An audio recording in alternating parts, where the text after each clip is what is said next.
Hello everyone and welcome to another edition of Erongo Talk, our community, your news. My name is Leandrea Louw and today we join you from the Copper and Coal Distillery here in Walvis Bay. Now for our interview we're also going to chat to Marizaan van Schalkwyk, who is one of the owners of Copper and Coal Distillery, and they are known for their mouth-watering gin, but they've branched out to vodka. So she's going to tell us about their new product. As usual, I'm going to bring you the latest news, Grumpy's fishing report, the weather and tide, so don't go anywhere. We'll be right back after this.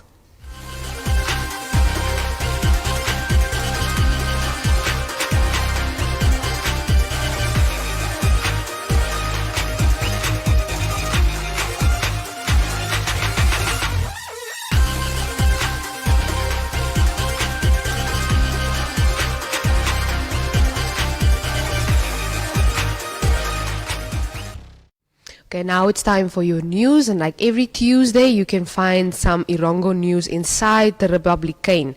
So, for some Afrikaans news, hulp van Nara Primair. Die Nara Primaire skool in Kwiesopmond het 'n skenking van Hungry Lion en die Tuna Kor Vismaatskappy ontvang. Die skenking bestaan uit Hungry Lion etes, 1010 maskers vir alle leerlinge en personeellede, sowel as 50 liter ontsmettingsmiddel, 2 waterstasies en 2 tippie-taps vir die skool. So is nog 'n lekker donasie gewees vir die skool. Nou die Tuna-Kor groep het ook 40 waterstasies aan die skool geskenk. Nou die skool se departementshoof, mevrou Vanessa Memory Reder, was aan die spits van die projek en het die 2 ondernemings namens die skool vir bystand genader. Nou tydens die oorhandiging het die gouverneur van die Erongo streek, meneer Neville Andre, in 'n toespraak wat namens hom gelewer is, gesê die hervatting van klasse moet so geskied dat leerlinge kan leer en floreer sonder om die risiko van COVID-19 te verhoog. Om kinders weer toe te laat om skool toe te gaan is net moontlik as die verspreiding van die virus onder beheer is. Andre voeg by, hoewel 'n veilige omgewing op die skoolterrein gewaarborg word, gaan kinders weer terug na hul huise. Baie leerlinge woon in moeilike omstandighede te midde van onhygiëniese toestande in digbevolkte omgewings met geen water om hulle hande te was nie en geen elektrisiteit tot hul beskikking nie. Die gouverneur het gesê ten spyte van die huidige ekonomiese uitdagings reageer die private sektor steeds positief en vul die regering se pogings aan om verligting aan baie leerlinge te bied wat uit huishoudings kom met 'n lae inkomste en 'n formele nedersettings uitkom. Nou mevrou Enfriede Stefanus, die Erongo streek se direkteur van onderwys, het die skenkers bedank en leerlinge sowel as onderwysers aangemoedig om die skenkings te waardeer. Baie van ons sit in kantore en deel instruksies uit. Onderwysers is egter die mense wat na ons kinders omsien en sorg dat die gesondheidsprotokolle in plek is. Dit is 'n vermoeiende proses en daarom loof ons onderwysers. Nou in 'n ander storie, bystand vir entrepreneurs, die Daum op Swakopmund se fabriek vir entrepreneurs het onlangs die goedkeuring van die dorp se munisipale raad ontvang. Nou die raad het besluit om jaarliks 10 entrepreneurs te borg sodat hulle deel van die projek kan wees. Volgens die Daum se uitvoerende hoof, meneer Vanus Engelbrecht, is die entrepreneur fabriekkonsep in lyn met 6 fokusareas van die instansie vir onder meer sport, toerisme, langtermyn en gespesialiseerde bystand vir atlete en die bevordering van entrepreneurskap insluit. But you guys can definitely read more on the story on our website at www.erongo.com.na. And then finally, history being dismantled. A handful of people have been busy on the beach in the Swakop River estuary for the past few months. Armed with a shovel, hammer and a crowbar, they are slowly dismantling the remains of a railway line that appears under the sand and rocks at low tide. Now, it's been going on for a while now. Swakopmund resident Quentin Liebenberg told this publication. Now, he recently became aware of the workers' activities purely per chance and asked them what they were doing. They said they have been commissioned by someone in Walvis Bay to dig up the old iron pieces. Now, the tracks in particular are picked up regularly. For what purpose, I don't know, but the metal will definitely be sold, said Liebenberg. Now, he inquired about the legality of this action via social networks, with opinions differing significantly among the residents. Many feel the workers should be left alone as it gives them the chance to earn an income and in so doing to survive. That's okay too, but if they are being paid to do so, there's definitely more to the story, Liebenberg said. Now, he is outraged that the action will cause damage. Now, rocks are being broken apart to get to the old pieces, he said. Now, historian Dr. Andreas Vogt said that he thinks it's a real shame. Union troops invading the country during the First World War were likely responsible for constructing this rail, so it would then be the route that was laid in 1915 along the beach over the Schalkwyk River mouth. Now, he says it's unlikely that the tracks are the remains of the railway line from 1928, of which the bridge pillars are still visible on the beach and in the sea. Now, the sleepers of the line were made of concrete, Vogt explained, saying that the wooden sleepers were used for the stretch along the beach.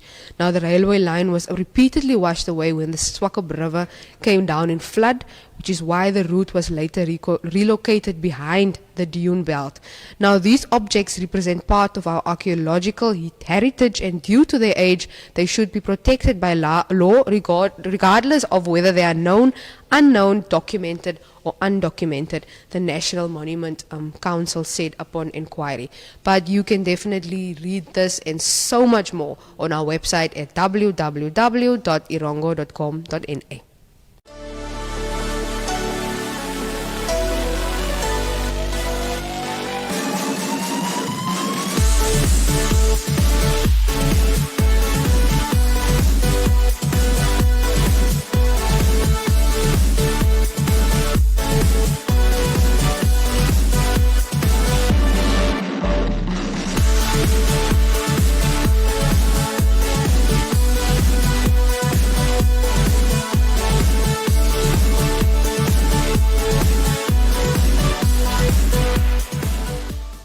Okay, now with me here is Marizaan van Schalkwyk. She is co-owner of Copper and Coal Distillery in Walvis Bay.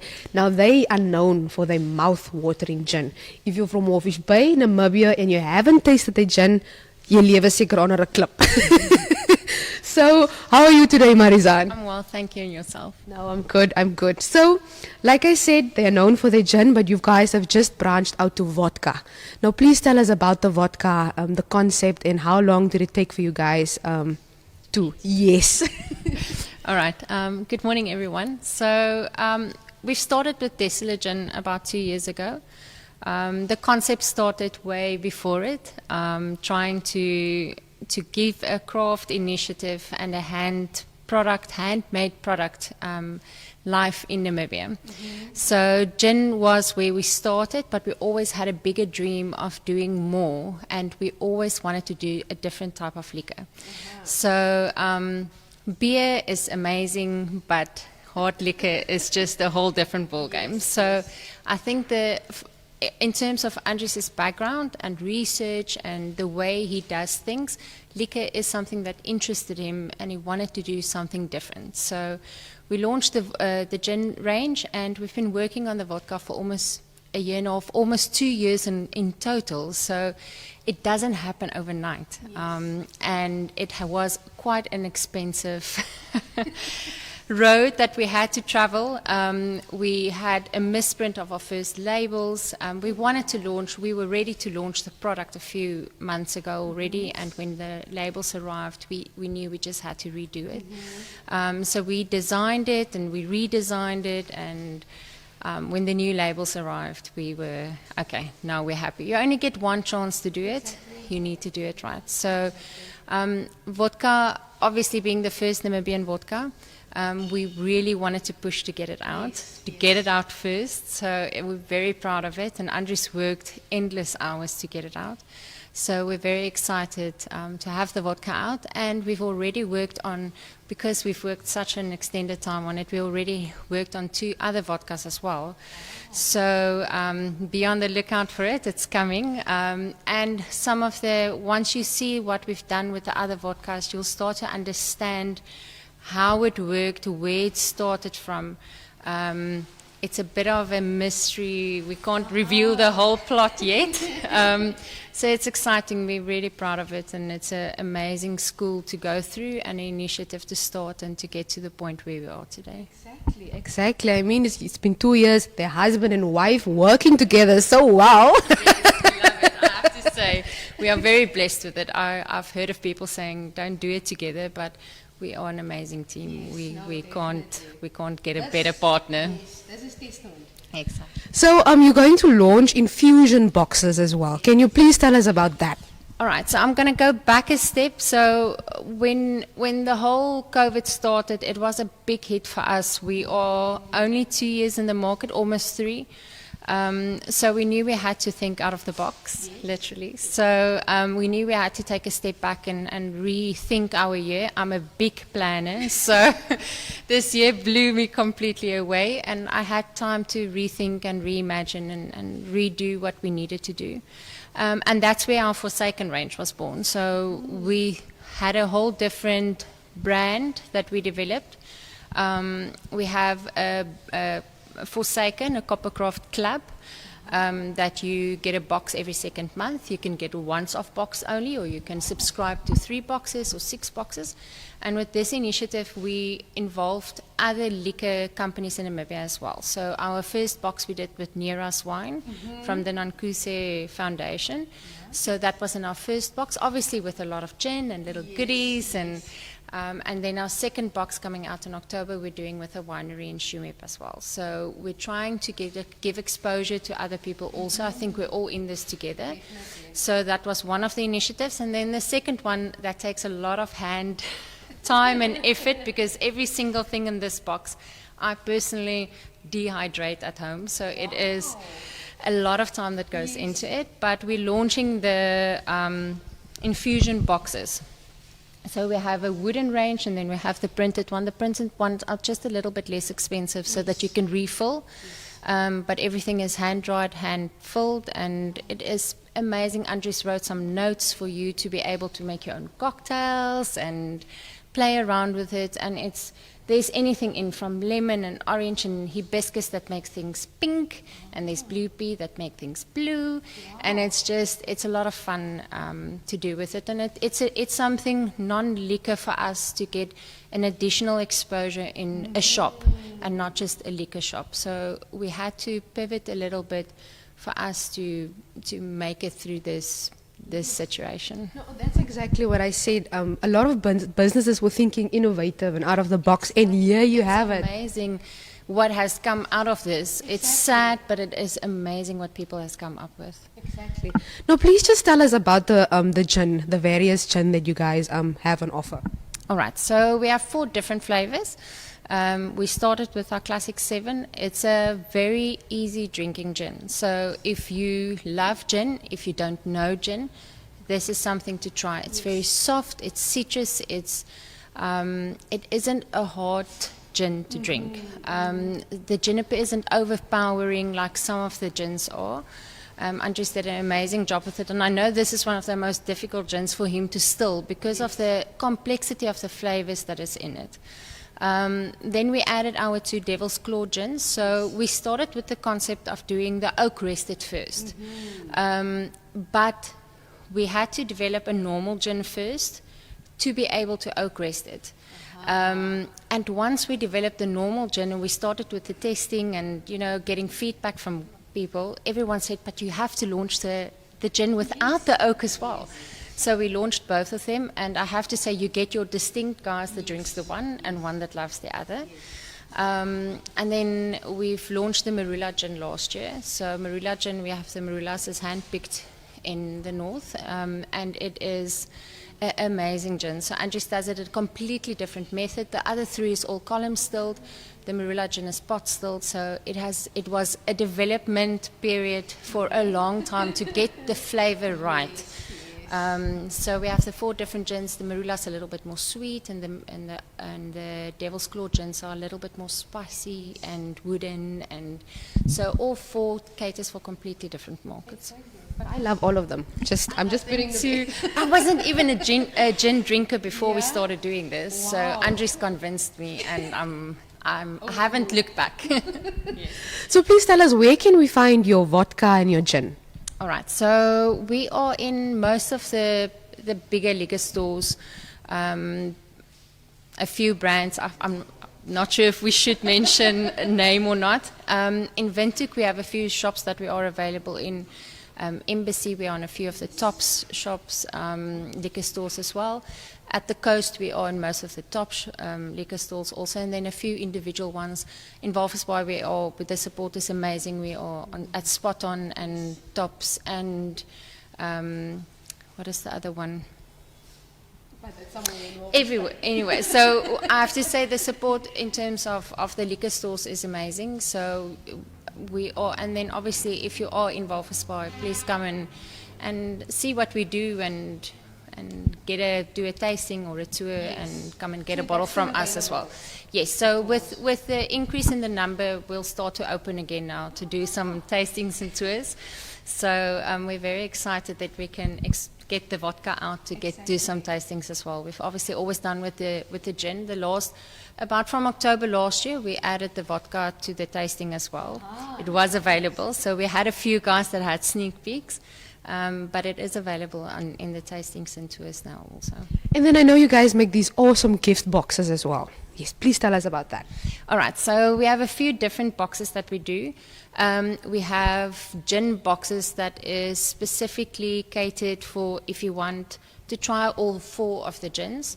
So there's one of each of the gins in. It's in a carton box or a wooden box if you want to keep the box, or you just want something to taste it and it's not about the gift.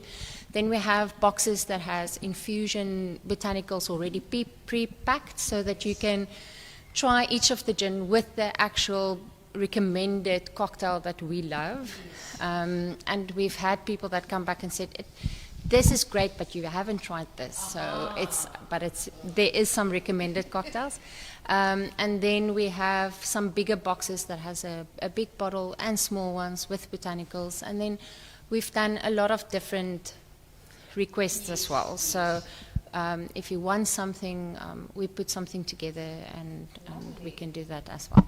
Okay, then finally, where can we follow you guys? Do you have a website, Facebook, Twitter, Instagram, whatever? Yes, so we have a Facebook page, Copper and Coal Distillery Namibia. We have a website, www.distillerynamibia.com. And we have Instagram that's under Distillery Namibia as well. Cool. So there you have it. This is where the magic happens. If you want to come taste it, the vodka, the gin, whatever the case may be, or just come and check out the process, you're more than welcome. Thank you so much, Marizaan. Anytime, appreciate it. And please do come and visit us. There you go. Thank you so much.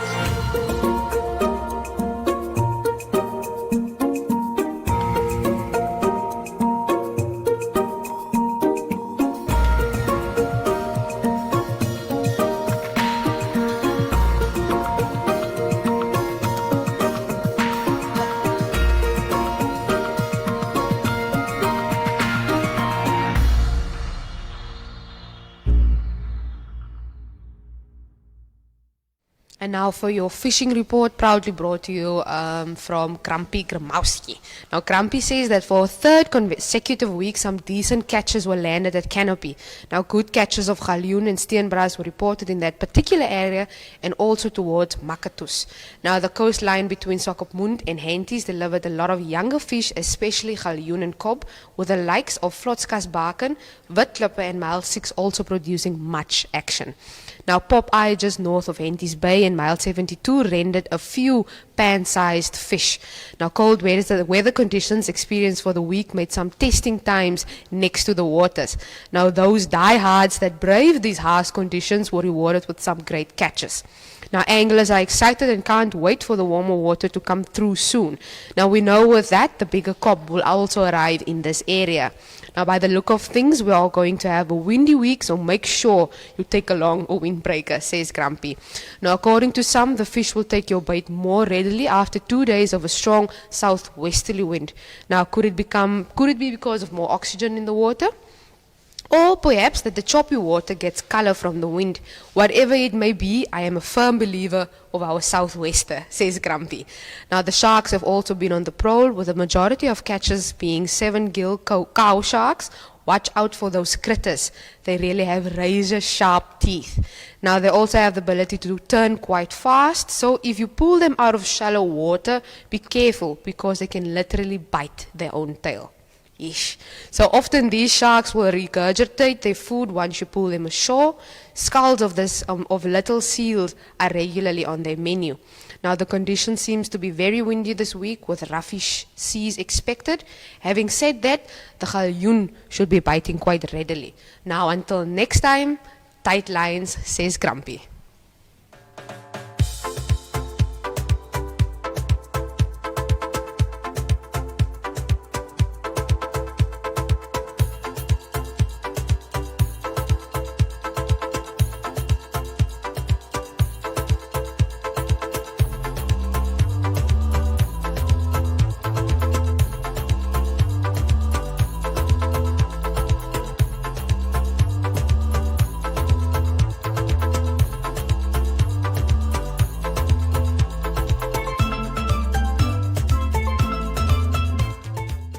And now for your weather and tides, proudly brought to you from the Copper and Coal Distillery. So kicking off with your tides, low tide was this morning at 7:45. High tide will be at 2:15 this afternoon. Low tide will be at 8:15 tonight, and then high tide will be at 2 o'clock tomorrow morning. Now for Walvis Bay, sunrise was this morning at 2 minutes to 7. Sunset will be at 4 minutes to 7 this afternoon. Your maximum temperature for today is 17 degrees Celsius with a southerly wind. For tomorrow, a minimum of 10 degrees Celsius and a maximum of 18 degrees Celsius. For Swakopmund, your sunrise and sunset times is exactly the same. Maximum temperature for today will be 16 degrees Celsius with a south-southwesterly wind. For tomorrow, a minimum of 11 degrees Celsius and a maximum of 17 degrees Celsius. Henties Bay, sunrise and sunset times are exactly the same as Walvis Bay and Swakopmund. Maximum temperature for today is 16 degrees Celsius with a southerly wind. Minimum of 11 degrees Celsius and a maximum of 17 degrees Celsius. Then moving on to Aranda, sunrise was this morning at 4 minutes to 7. Sunset will be at 6 minutes to 7 this afternoon. Maximum temperature for today will be 21 degrees Celsius with a westerly wind. A minimum of 9 degrees Celsius and a maximum of 24 degrees Celsius for tomorrow. Usakos, sunrise and sunset times are exactly the same as Aranda's, as is for Karibop and Omaruru. Maximum temperature for today in Usakos is maximum 27 degrees Celsius with a southwesterly wind. For tomorrow, a minimum of 7 degrees Celsius and a maximum of 30 degrees Celsius. For Karibop, a maximum of 28 degrees Celsius with a southwesterly wind. Minimum of 8 degrees Celsius and a maximum of 30 degrees Celsius for Karibop. Finally, for Omaruru, maximum temperature of 30 degrees Celsius for today with a south-southwesterly wind. And then for tomorrow, a minimum of 8 degrees Celsius and a maximum of 31 degrees Celsius for tomorrow. And that concludes your weather and tides for today and tomorrow. Unfortunately, that brings us to the end of today's episode of Erongo Talk, but don't despair. You can still check us out on our website at www.erongo.com.na. That's www.erongo.com.na. Please go follow us on Facebook, Twitter, Instagram, or drop us a WhatsApp at 0811 7040. That's 0811 7040. So tomorrow, my colleague Irene Mary van der Walt is going to join you from Swakopmund. So it's same time, 12 o'clock, right here on Facebook. We'll see you again tomorrow. Bye!